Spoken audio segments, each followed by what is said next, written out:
السلام علیکم ورحمۃ اللہ وبرکاتہ۔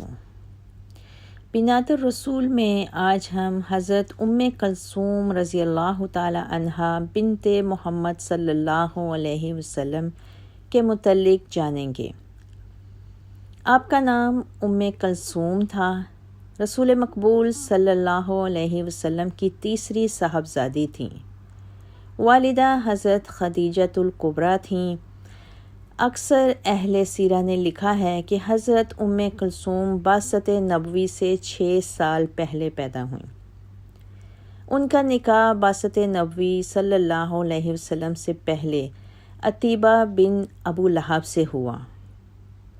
جب رسول کریم صلی اللہ علیہ وسلم مبعوث ہوئے، یعنی آپ کو رسالت ملی اور آپ صلی اللہ علیہ وسلم نے لوگوں کو دعوت اسلام دینی شروع کی، تو ابی لہب اور اس کی بیوی آپ صلی اللہ علیہ وسلم کے سخت دشمن ہو گئے، اور انہوں نے حضور صلی اللہ علیہ وسلم کو ستانے میں کوئی کسر اٹھا نہ رکھی تھی۔ غیرت الہی جوش میں آئی اور سورہ تبت یدا ابی لہب وتب نازل ہوئی۔ ابو لہب کو سخت غصہ آیا۔ اس کے ایک بیٹے عتبہ کے نکاح میں رقیہ بنت رسول تھیں اور دوسرے بیٹے عتیبہ سے حضرت کلثوم کا نکاح ہوا تھا۔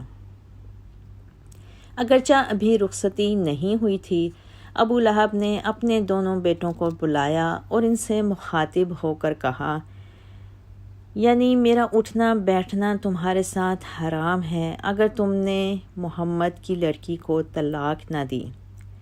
دونوں بیٹوں نے بدبخت باپ کے حکم کی تعمیل کی۔ عتبہ نے حضرت رقیہ کو اور عتیبہ نے حضرت کلثوم کو طلاق دے دی۔ طلاق کے واقعہ کے بعد حضرت رقیہ حضرت عثمان کے عقد نکاح میں آئیں۔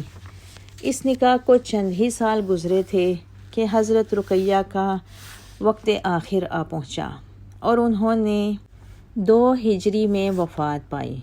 حضرت عثمان رضی اللہ تعالیٰ عنہ کو ان کی وفات سے سخت صدمہ پہنچا۔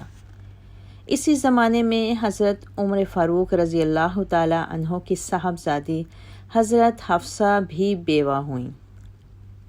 انہوں نے حضرت عثمان رضی اللہ تعالیٰ عنہ سے اس خواہش کا اظہار کیا کہ وہ حفصہ سے نکاح کر لیں، لیکن حضرت عثمان نے تعامل کیا۔ رسول کریم صلی اللہ علیہ وسلم کو خبر ہوئی تو آپ صلی اللہ علیہ وسلم نے حضرت عمر سے فرمایا کہ میں تم کو حفصہ کے لیے عثمان سے بہتر شخص کا پتہ دیتا ہوں اور عثمان کے لیے حفصہ سے بہتر رشتہ بتاتا ہوں۔ پھر فرمایا، حفصہ کا نکاح مجھ سے کر دو اور میں اپنی بیٹی کی شادی عثمان سے کر دیتا ہوں، جو رقیہ کے فوت ہو جانے سے بہت غمگین ہے۔ حضرت عمر رضی اللہ تعالی عنہ فوراً رضامند ہو گئے۔ چنانچہ حضرت حفصہ کا نکاح رسول کریم صلی اللہ علیہ وسلم سے ہو گیا اور حضرت کلثوم کا نکاح رسول اللہ نے حضرت عثمان سے پڑھا دیا۔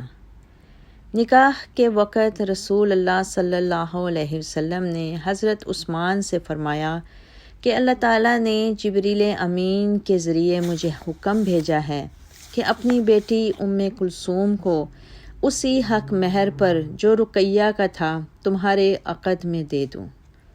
حضرت کلثوم اس نکاح کے بعد 6 سال تک زندہ رہیں۔ انہوں نے شعبان 9 ہجری میں وفات پائی۔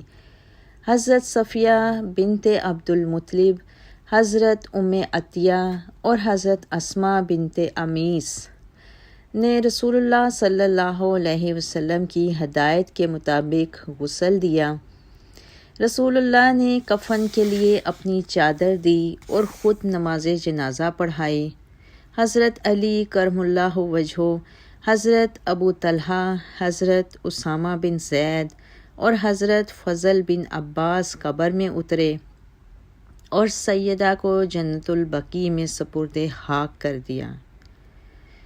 حضرت انس بن مالک سے روایت ہے کہ جس وقت سیدہ کلثوم کو قبر میں اتارا گیا تو آپ صلی اللہ علیہ وسلم قبر کے پاس تشریف فرما تھے اور آپ صلی اللہ علیہ وسلم کی آنکھوں سے آنسوؤں کا ایک سمندر رواں تھا۔ سیدہ ام کلثوم رضی اللہ تعالی عنہا کی کوئی اولاد نہیں تھی۔ اللہ تعالیٰ آپ سے راضی ہو، رضی اللہ تعالی عنہما۔ مسلم قوم کی بیٹی ہوں، میں پردہ کرتی ہوں، اللہ رسول کے حکموں کی میں پرواہ کرتی ہوں، میرے رب کی اطاعت پردہ ہے، میرے نبی کی چاہت پردہ ہے، ایمان کی حلاوت پردہ ہے، تقوی کی علامت پردہ ہے، پیغام جہاں کو یہ دوں گی،